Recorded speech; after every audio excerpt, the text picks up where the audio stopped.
I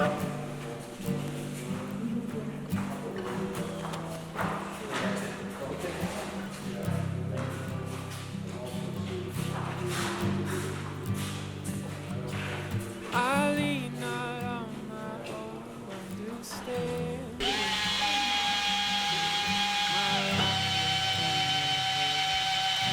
I lean not on my own understanding. Give him applause. We count to 3, lift it up, and all together we lift, okay? 1, 2, 3.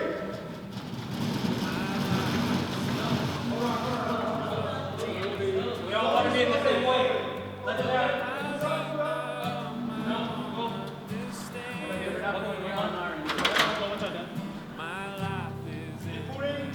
Hang on. Wait. Down, pull it in the center. Okay, there you go.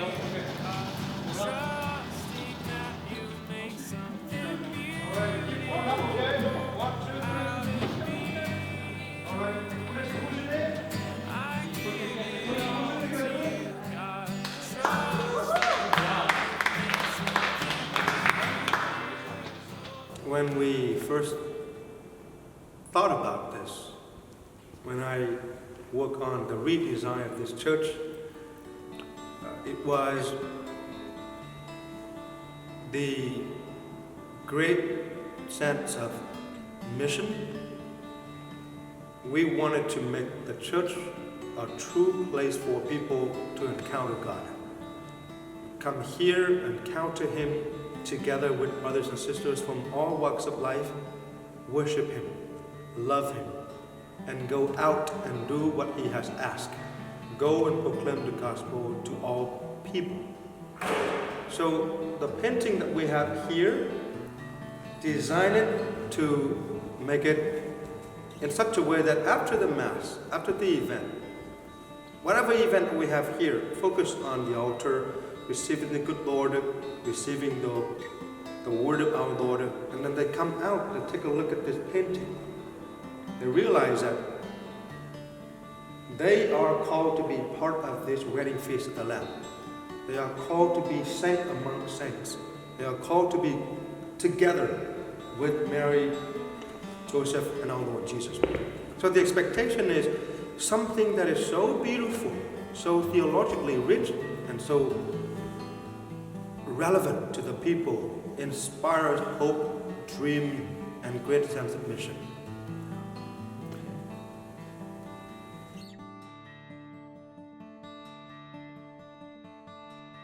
I went to this retreat with a group of priests. We were gathered by the bishop and then talk about preaching the Holy Eucharist. So I met Father Daniel Williamson, a CFR. He's an artist, very great, good carpenter. So I asked him for advice. So he told me that Father Luke, a brother of his in the fire, has a friend from Pennsylvania who's also God-fearing person, great man of the family, great artist. So I reached out right away. And when we talked, we connected deeply. John Paul II, theology of the body, spousal meaning of the body, the teaching of the church on the mystery of faith. I talked to him, Michael Corsini, and we clicked and we signed the deal. I flew all the way out there just to make sure I got the right guy.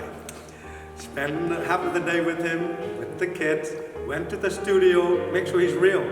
I don't want to be scammed, I don't want to be throwing away a lot of money and not getting the real kind of person for the right job. I was very happy to meet Michael, great man, great love of God, great family. So that's how I found him. And I believe that's God's divine providence.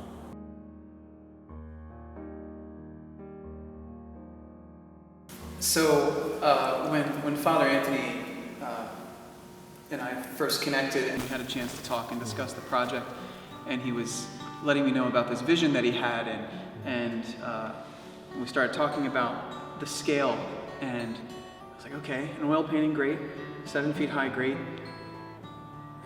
50 feet long, you know, really, you know, and it was, you know, I've worked on paintings at this scale in a restoration, so I've restored paintings of this scale, but I've never created one from scratch at this scale. So there was, there was some fear maybe in me, a little bit of hesitation and doubt that I could accomplish something like this. But I kind of, it almost felt like I would imagine it feels like when you jump out of an airplane. You know, it's like exhilarating and scary at the same time. And that's the way I really felt about the project in the beginning. I knew I could do it on the technical level, but the size of it was like, wow, where am I going to paint this?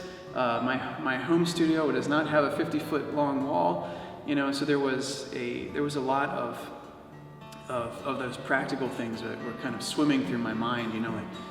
But the thing for me was, I just loved the vision, you know. I loved the idea of getting a chance to paint something of this scale, not just in the size, but in the theology of, to really put into visual reality all the things that I've studied and yearned for in my vocation.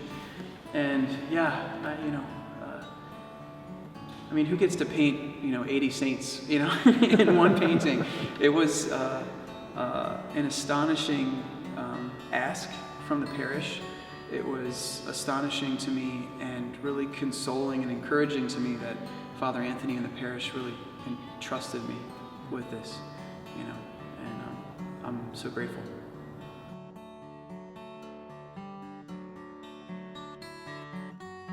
So one of my biggest concerns with the painting when San Jose Mission decided to go forward with me was, where in the world was I going to paint this thing, you know? So I went on a search for places maybe I could rent or lease, and then I began to ask every priest I knew, like, do you know of any place? Is there any old, you know, place in the seminaries or an abandoned building or something? I need 50 feet of continuous wall. And it just turned out that our parish priests, we have a mission of St. Joseph within our diocese, and that parish has a church hall, and that church hall has an unused basement space, and it had 40 feet of continual wall space. I was like, But what I was able to do was construct a faux wall down there to be able to continue that wall. And the mission of St. Joseph in Honesdale, Pennsylvania, became the place where the painting for the mission of St. Joseph in Fremont, California would be made. And it was just totally providence. That for me, it's just amazing. Yeah. I went there and I visited his studio, and he told me that this is Mission of St. Joseph. My goodness, my jaw dropped to the floor. It's like, wow, St. Joseph must have done something. Yeah, all the way across the country, you know. It's amazing. Yeah. Probably 2,400 miles. Yeah. Across the country. From one mission of St. Joseph to the other mission of St. Joseph. And back again. Astonishing.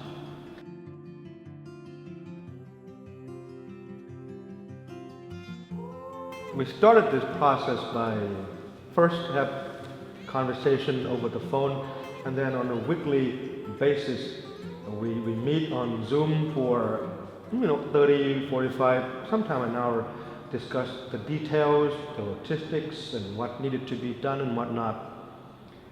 We communicate via emails also, and we talk about that quite often. We have invited a couple more parishioners who, not necessarily artistic, but from the lay perspective, they could certainly offer what they see to help with the working process. But I have to give Michael credit for his enduring spirit and his great endeavor. Even though we have been setting a lot of deadlines, we hoped to get it done a long time ago, but a lot of obstacles being set on the way. we sometimes say attack from the other side. Did not want it to happen. From delivery to materials to storms or just so many things happening. Michael could tell more about that. But he persevered and we understood perfectly this is something magnificent. This is something going to change lives for centuries to come. And therefore, we gave him as much as he needed, time, energy, and space, and also resources to make it happen. The benefits, spiritual benefits, going to outweigh any of the pain that we experience along the way. Yeah. It was a different process for me than anything I've had before in the sense of our weekly meetings. It was beautiful, and it was very collaborative, I think, to have these weekly meetings where all along the way we're seeing every single step, we're seeing every single change, we're talking about every single change. And so for me as an artist, typically, I'd begin with a proposal, and then we'd have sketches and drawings, and all that would be approved, and then I'd be kind of like just rocking and rolling on my own, and then I would come up with something close to the end, and I'd say, how's this? And then we'd get approval on that, and we'd go to finish. But this was like everybody seeing the process of the painting coming together from every single possible vantage point. And for me, it was kind of like my work kind of laid bare, in a certain sense for everyone to see. And I found I really enjoyed it. I really enjoyed the collaboration. For me also, it becomes somewhat of a mini spiritual retreat on Friday for 15 and 30 minutes or so, or whatever day we chose to have our meeting. When we talk about the details, talk about the position of the saints and the lighting and the whatever that it is related to the painting, I just enjoy it so much, really. It's just amazingly beautiful. Yeah. It was nice for me to see whenever I would pop up on the screen the latest picture of the painting and everybody go, oh wow, that was always a consoling thing, because you're by yourself all day, into the evening painting in this church basement, and you don't know how it's going until somebody else sees it, and so that was a really welcome part of the process. Yeah. All right, Michael, take it away. What do you have? Thanksgiving turkeys? Yeah, there's been a lot of development. Let me see if I can share my screen.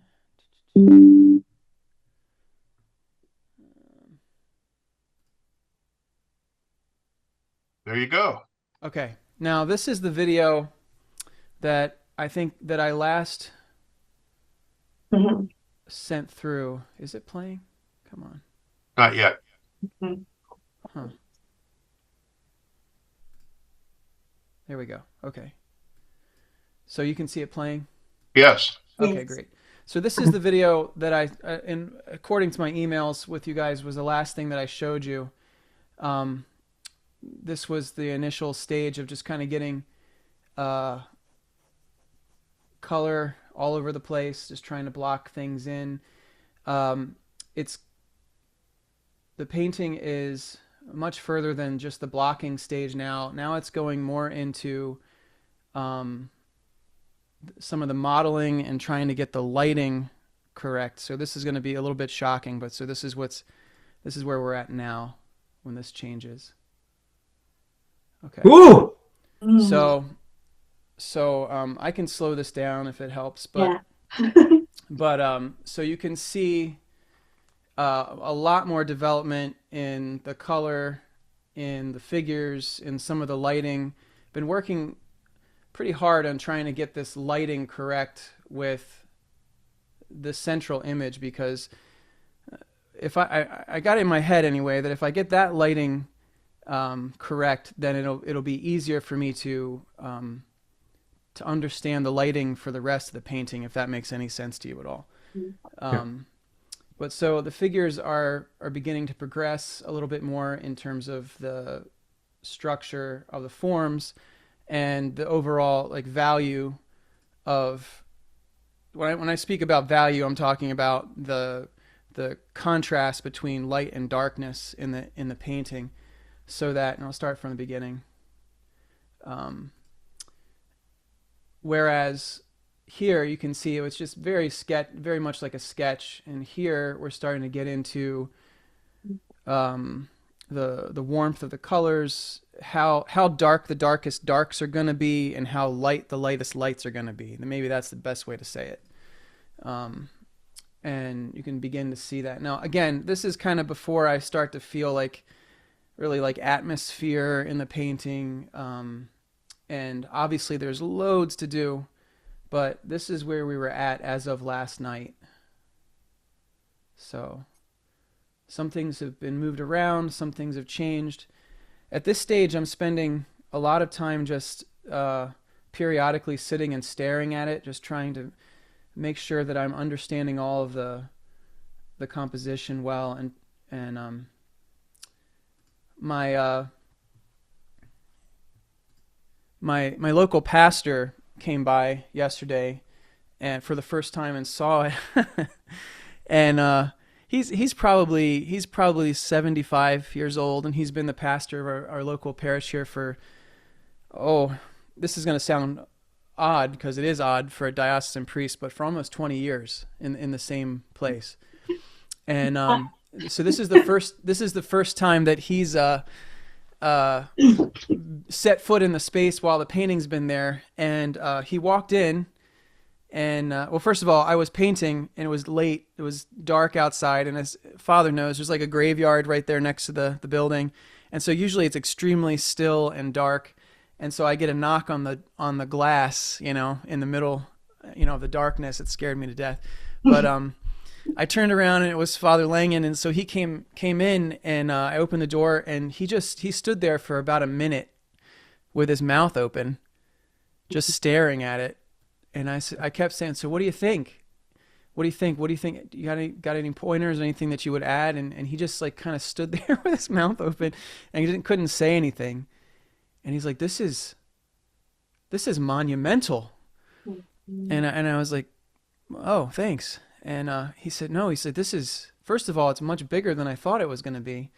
And I was like, "It's much bigger than I thought it was going to be when you see it all, But I do think that seeing it in person, there's a presence that's beginning to come forward, which is making me really excited and happy. There's it's not just the fact that many of the figures are life size, but that adds to it. But it's starting to feel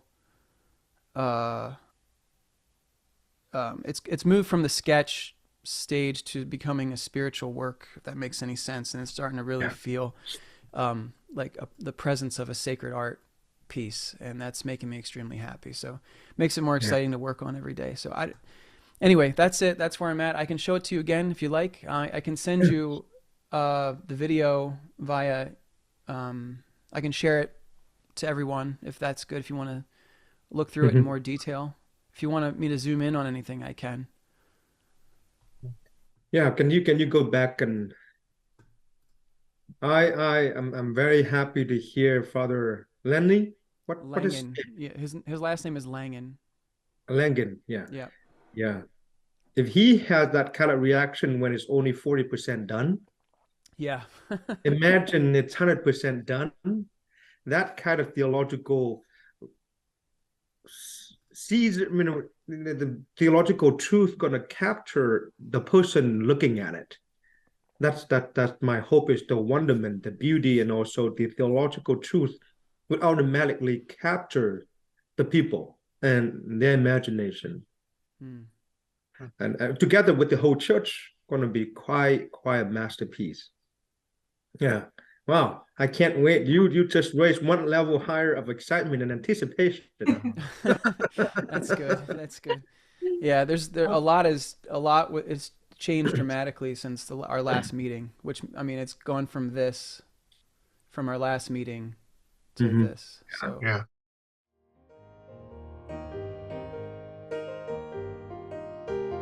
for me as an artist, this job was pretty much 10 hours a day, 6 days a week until it was finished.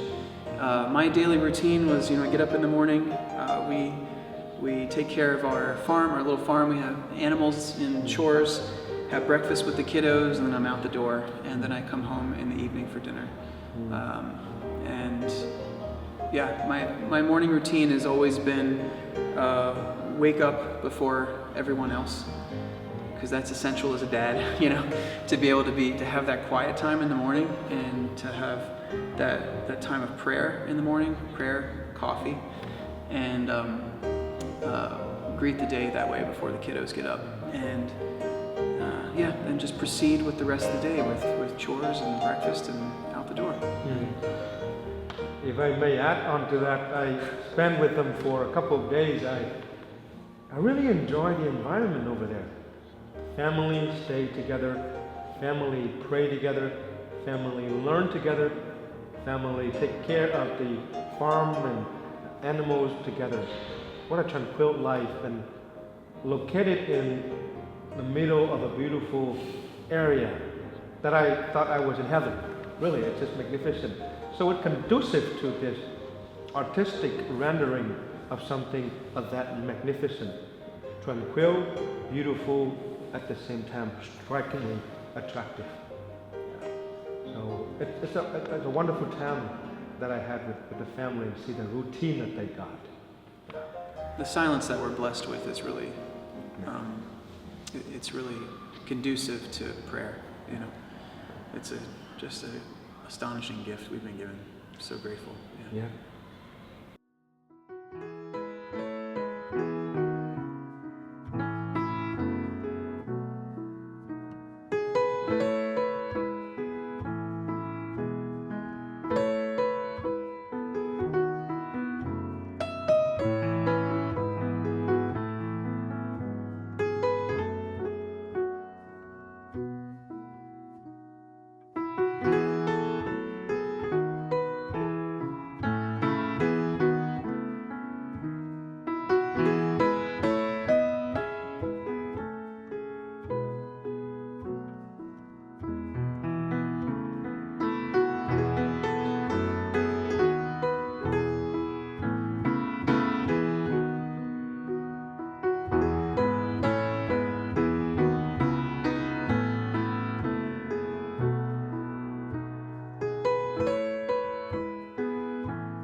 Yeah, so, some of the challenges initially were, how were we going to do this? It's a really long painting. We know that it needs to be oil on canvas, but how can we, what's the best way to mount this kind of thing onto the wall? So we kind of overcame some obstacles and some ideas on that, and we ended up landing on creating 5 individual stretched canvases that would then be bolted and joined together. The way that I came to find out that idea was to look to Claude Monet, in his famous Lily Pond painting, where he stretched is basically about 2/3 of the length of this canvas and created one of his most famous paintings of lily ponds. And I thought, well, if he can do it, we can do it. So I just stole his idea, and that challenge was overcome by looking towards a master, honestly. Early on, the challenges of having materials, having all of that in place, and not only that, your health concern and so many things. It's amazing from our end also to see all of this being thrown at you, and you continue to move forward and get it done. it's just an amazing testament to the love that you have and commitment to the project.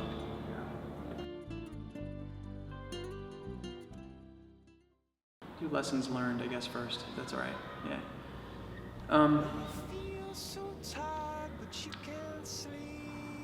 Yeah, a big lesson for me, and this is probably just deeply personal, I guess, was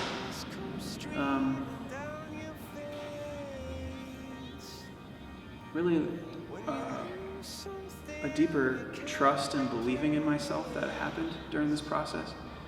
I knew I could do it, but I was also, I guess I was also, fearful that at some level maybe I wouldn't be able to, and I've done paintings before, large paintings before, that have taken the same amount of time that it took me to paint 50 feet. Paintings that are a small fraction of the size of this had taken the same amount of time. So the time constraint was something that scared me a little bit. But what I found in the process was simply a deeper trust in the abilities that the Lord has given me, and just being able to get a brush full of paint and just lay it down and just leave it without fiddling with it, without going back into it and thinking, well, maybe I can fix this and make it look a little bit better. But it was just like trusting that, Lord, you know what we need here, and just putting it on. And so for me, on a personal level, it was a lesson of relying on the Lord, that I have probably learned multiple times in my life, but in this one was profound, and I hope it sticks. So. I share with Michael the same lesson, the lesson of trust. Pretty easy for me to come up with a concept. Getting a little bit harder to communicate that concept. Extremely harder to realize that concept. And sometimes with the job of this magnitude, with the project of this scale, I have to say, sometimes I do question whether or not this is realistic and possible. But the good Lord leading the way, after He led me to Michael, after He had unveiled His family, after He had shown me the St. Joseph mission over there where He's going to work as a studio, after He had listened to our prayer with the materials being delivered on time, after the fund being secure, provided by our parishioners, I realized that this is divinely inspired and therefore divinely done. So I completely surrender and I completely trust that this shall be done. And after that, never doubt. And I have a deep sense of gratitude to God, to Michael and his family, and all the people who work on this project. People who contributed to it financially, or people who directly involved, like Bill or Gina or many others. God is so amazing. He's using everything for salvation of souls. And I believe it's going to be a great means for many people getting closer to Christ, to God, and to the church. That's my greatest lesson. Trusting in Him, abandoned completely to Him, and it shall be done according to His timing. Of course, not my timing. Yeah.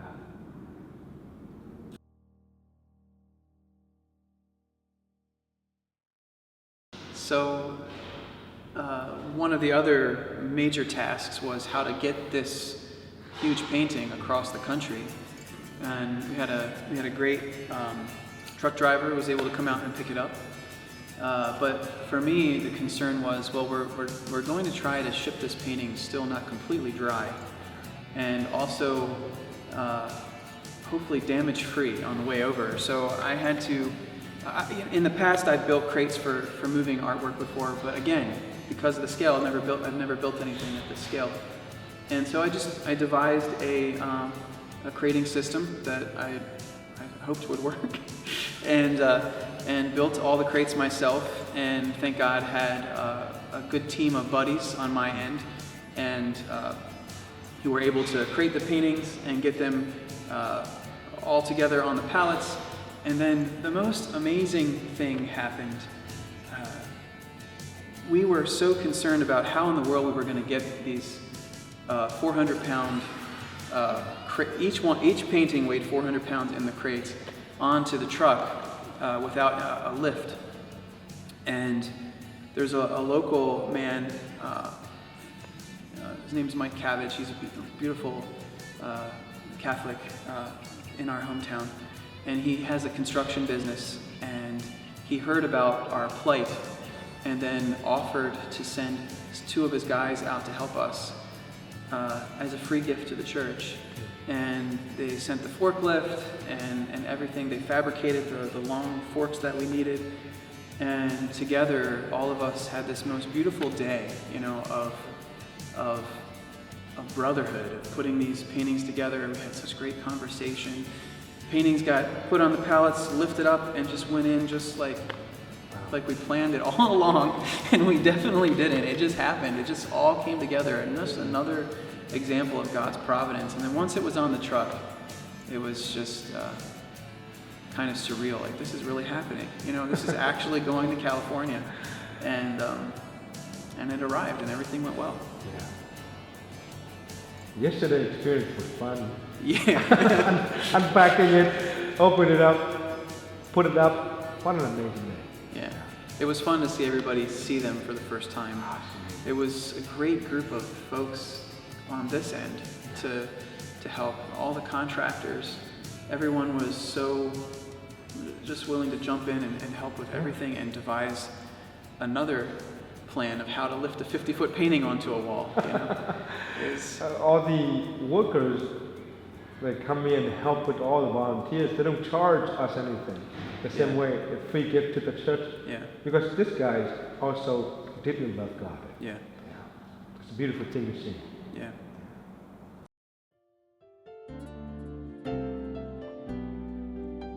I'm overjoyed at this moment, overwhelmed with its beauty, overwhelmed with the sense of gratitude. It's surreal. Like Michael said, it's not real, but it's here, very much like God's dream for humanity. It's too good to be true, but it's actually true. But He loves us. He wants us to be part of this family. I look back from the moment of conception of this idea to the moment it actually arrives and on the wall. It's comparable to the process of incarnation, that God has a great idea in mind. He made it happen by sending His Son. His Son gathers His people, and He died, and He rise again, and He wanted to bring all the people together. It's just fascinating to see how God once again make it happen with this painting. I hope that the same process will be for those who look at the painting, gaze at the saints, look at Jesus, Mary, and Joseph, being inspired, and the seed of love, the seed of hope, the seed of faith will be growing accordingly. Not just for a moment of amazement, but for a long process of becoming His disciple. I think for me, now that the painting is here and it's on the wall, something significant has changed for me. And I spent 6 months in front of this painting every day, and in prayer. The painting itself was prayer. All of the conceptual work was prayer. Everything was prayer surrounding it. But now that it's on the wall, and we're here in the church, and we're surrounded by the stained glass windows, and most importantly, we're here with Jesus in the Blessed Sacrament, for me, it's like the painting has become what it was meant to be. And there's something about its character for me that's completely changed. That now that it's here in the church, now it really feels like prayer. You know, like, I mean, it was, but now it is in a different way. That is, maybe you could say it's reached its full intention, you know, now that it's here in the church. And I love that. And I expected it because I've installed paintings in churches before, but I guess I've been kind of blown away by it, which has kind of surprised me, you know? So. All the people who came here and look at that, they just say, magnificent. They are automatically being drawn to it and taken captive by it, really. Like being seized by eternity, by being seized by beauty and its meaning. It's very beautiful to see.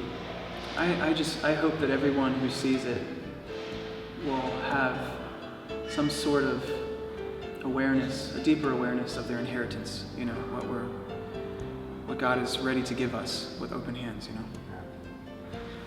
That's our dream, that's our prayer, and that's our really great work here.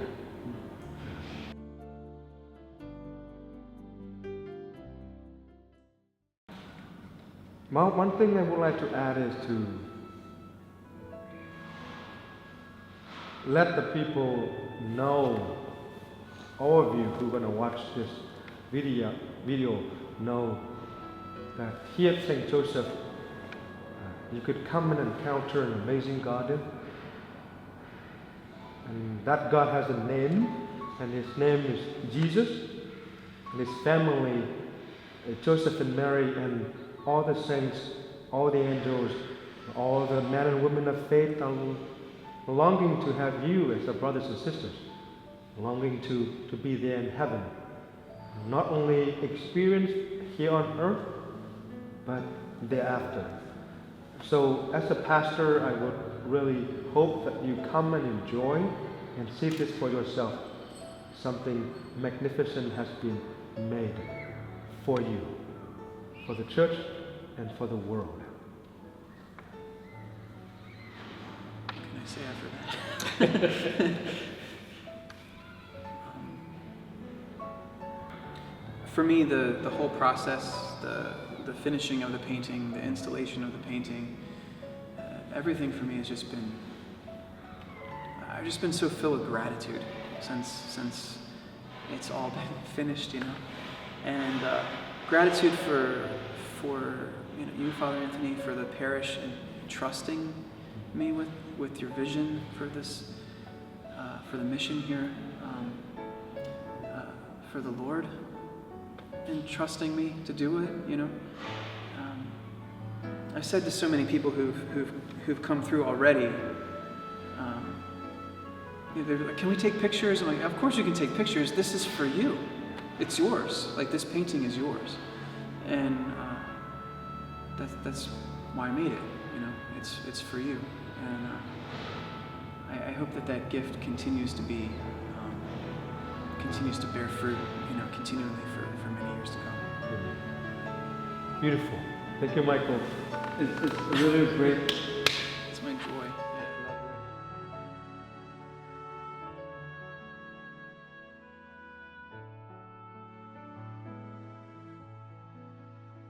Since I could hold a pencil, I've been drawing in my life. As a kid, I was fascinated with animation and Jim Henson. So I longed to be a puppeteer or an animator making feature films. That's what my entire life was gearing towards. I went to college with that intention, and to an art school that was a feeder school for animation studios. I was working towards that, and then right at the point of my graduation, the animation industry completely changed. Computer animation took over, and all of us hand-drawn animators were dinosaurs, and nobody needed us anymore. Even Jim Henson studios were closing in America because they were moving from physical puppets to CGI puppets. And all of my technical skills that I spent my entire life attaining were useless to most everybody. And honestly, in that point in my life was really devastating. I went home to live with my parents because I had no prospects. But it was in that suffering of not knowing anymore what it was that these gifts that I had were for, that was the time in which when I actually found the Lord.